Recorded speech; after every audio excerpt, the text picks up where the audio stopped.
नमस्ते फ्रेंड्स, मेरे चैनल थोड़ी क्रिएटिविटी थोड़ी साइकोलॉजी विद अनुजा में आप सबका स्वागत है।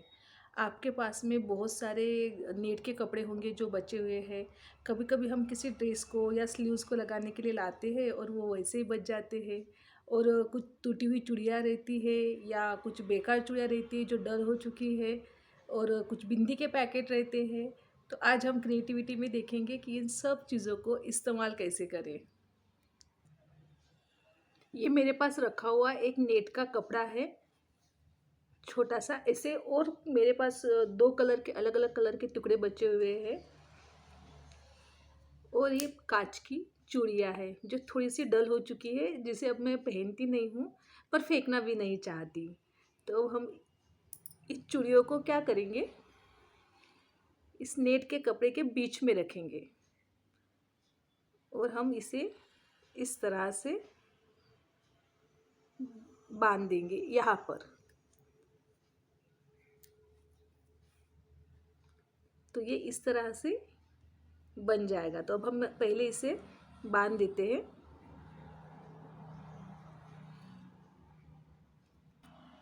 अब इस चूड़ी को ना मैंने इस तरह से यहाँ पे बांध दिया है। तो ये इस तरह से अब दिख रहा है। अब मेरे पास ना एक पुराने ड्रेस का बचा हुआ लटकन है। तो ये लटकन मैं इसे डेकोरेट करने के लिए यूज़ करूँगी। यहाँ पे मैंने ना एक छोटा सा धागा बांध के रखा हुआ है, थ्रेड है। अगर आप यहाँ पे ना लेस अगर आपके पास में होंगे तो आप उससे भी यूज़ कर सकते हो।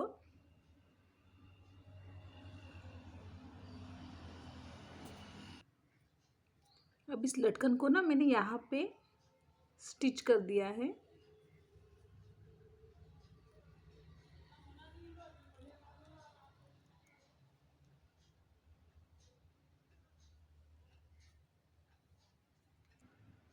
अब यहाँ पे ना मैंने एक नेट का कपड़ा जो मेरे घर पे बचा हुआ था और एक चूड़ी का सेट, दो चूड़ियाँ जो मेरे पास बची हुई थी वो, और एक ड्रेस का लटकन, ये तीनों पुरानी चीज़ें मैंने यहाँ पे रीयूज़ कर ली है। अब हमारी बारी है हमारे पुराने बिंदी पैकेट की। क्या होता है ना कि कभी कभी हम बिंदी पैकेट जब लाते हैं तो वो कुछ हमारे लिए साइज़ में, हमारे माथे की जो साइज़ होती है उससे हमें बड़े लगने लगते हैं, कुछ लगाने के बाद डल लगते हैं। तो हम उसका ना अब आज रीयूज़ करेंगे।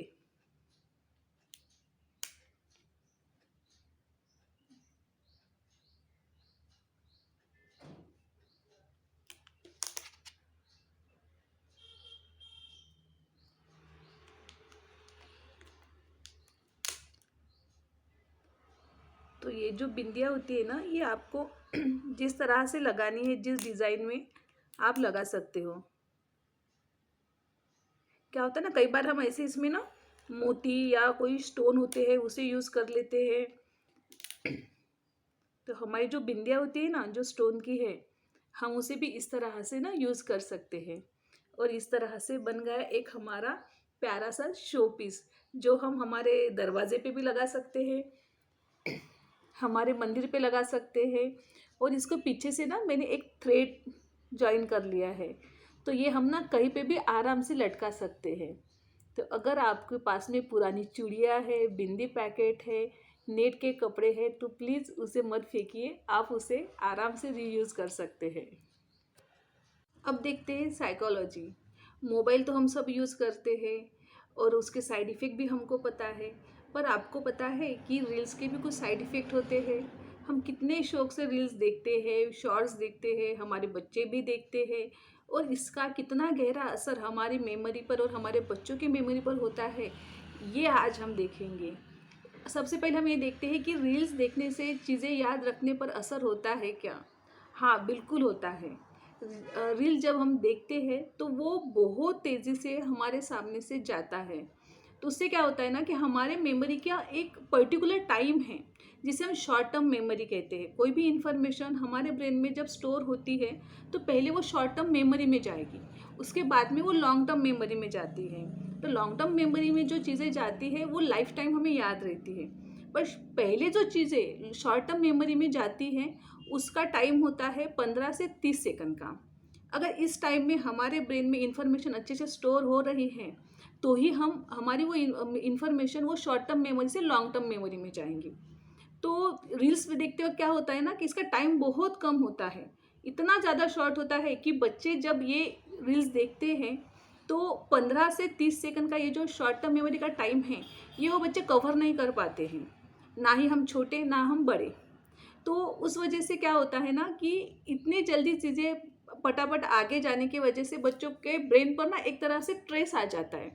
मतलब कि जो हमारे ब्रेन की कैपेसिटी नहीं है वो चीज़ें हम हमारे ब्रेन पर बहुत बार डाल रहे हैं, बम्बार्डिंग कर रहे हैं, तो उस वजह से क्या होता है कि ब्रेन कहीं ना कहीं डिस्टर्ब हो जाता है।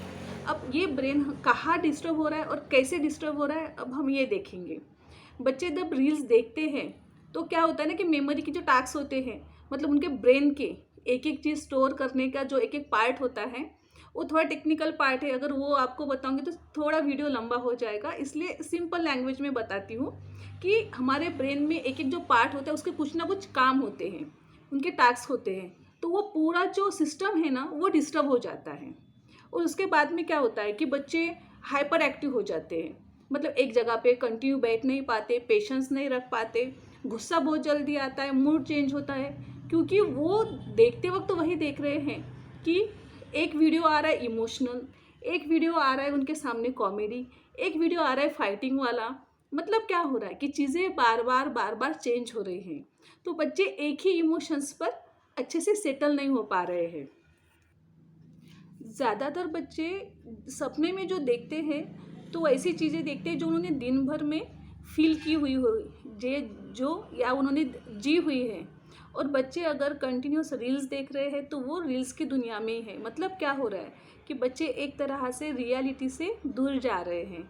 तो ऐसे वक्त में जब उनको सपने आते हैं तो उनको अगर वो ज़्यादा डरावने रील्स देख रहे हैं तो बच्चे कहीं ना कहीं नींद से डर के उठ जाते हैं, उनकी नींद डिस्टर्ब हो जाती है और उसमें धीरे धीरे कुछ चीज़ों को लेकर फोबिया भी नज़र आता है। उसके बाद में बच्चों के ब्रेन पर जो असर होता है उसे कहते हैं क्रॉनिक सेंसरी। तो वो क्या होता है कि ओवर स्टिमुलेशन हो जाता है, जो हमारी कैपेसिटी है ही नहीं उतना ज़्यादा काम हमारा ब्रेन कर रहा होता है। हमें तो एक तरह से ऐसे लगता है कि चलो हमारा तो एंटरटेन हो रहा है या बच्चों का एंटरटेन हो रहा है, रील्स तो बड़े अच्छे हैं, बड़े अच्छे लगते हैं, विदाउट एनी ट्रेस है। पर कहीं ना कहीं हमारे ब्रेन पर जब ये असर करने लगते हैं ना तो कहीं ना कहीं हमारा ब्रेन पूरी तरह से डिस्टर्ब हो जाता है। वो पूरी इन्फॉर्मेशन अच्छे से स्टोर नहीं कर पाता है क्योंकि चीज़ें बहुत फास्ट उनके सामने से जा रही होती है। दूसरी बात होती है कि उनकी नींद पर तो असर हो ही रहा है, उस वजह से उनकी पूरी मेंटल, साइकोलॉजिकल, फिजिकल सारी चीज़ों पर भी उसके साइड इफ़ेक्ट होने लग जाते हैं। जो और ये जो इलेक्ट्रॉनिक्स चीज़ें होती है, मोबाइल हो, कंप्यूटर हो, इनमें से ना एक लाइट निकलती है। ये लाइट कहीं न कहीं बहुत ज़्यादा इलेक्ट्रॉनिक चीज़ें यूज़ करने से हमारे नींद पर, हमारे मेलाटोनिन नाम के हार्मोन्स पर असर करती है। अब ये मेलाटोनिन क्या है? ये एक ऐसा हार्मोन्स है जो हमारे नींद को पूरी तरह से कंट्रोल करता है, मतलब मैनेज करता है एक तरह से। जैसे कि हम पर्टिकुलर टाइम में ही सोएंगे, पर्टिकुलर टाइम में ही हम उठेंगे, मतलब हमारे बॉडी को एक आदत रहती है। तो और हमें जितनी नींद की ज़रूरत है वो नींद पूरी करने में भी ये हार्मोन्स हमें मदद करता है। पर जब ये चीज़ें, रील्स जैसी चीज़ें हमारे बच्चों पर जब असर करने लग जाती है तो उनका ये जो मेलाटोनिन नाम का जो हार्मोन है ये कहीं ना कहीं डिस्टर्ब हो जाता है। उस वजह से बच्चे मन चाहे तब उठेंगे, मन चाहा तब सोएंगे, तो कहीं ना कहीं नींद डिस्टर्ब हो रही, इस वजह से उन पर साइकोलॉजिकल असर हो रहा है।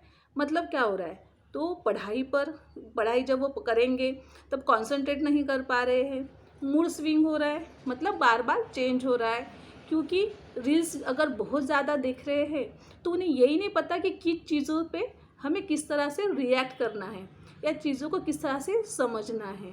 तो अगर आपके बच्चे रील्स एडिक्शन हैं तो आज ही उनका इस रील एडिक्शंस को दूर करने की कोशिश कीजिए।